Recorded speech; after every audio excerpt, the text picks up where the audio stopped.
Hello hi అండి. ఈరోజు నేను రెడ్ పన్నీర్ మసాలా చేస్తానండి. పావు కిలో పన్నీర్ అండి. స్టవ్ ఆన్ చేసుకొని ఒక 4 స్పూన్స్ ఆయిల్ వేసుకోవాలండి.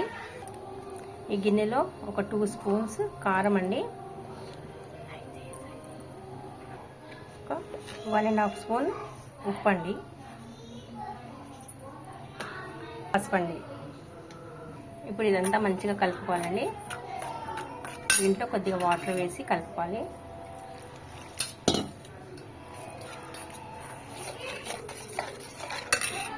ఇప్పుడు దీంట్లో ఆనియన్స్ వేయాలి. ఒక పెద్ద ఆనియన్ అండి. దీంట్లో కొద్దిగా 1 స్పూన్ అల్లం వెల్లిగడ్డ పేస్ట్ వేసుకోవాలండి. దీంట్లో కొద్దిగా అల్లం వెల్లిగడ్డ పేస్ట్ వేసుకోవాలి. దీంట్లో కాస్త కొత్తిమీర వేసుకోవాలి. దీంట్లోనే ఈ పేస్ట్ వేసేసేయాలండి.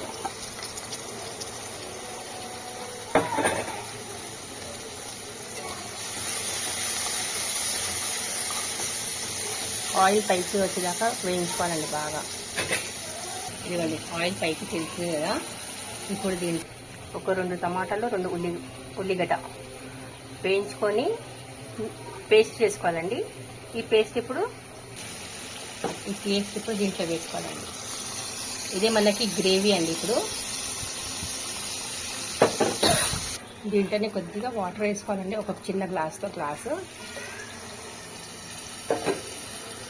దీంట్లోనే ఒక 3 పచ్చిమిర్చి వేయాలండి.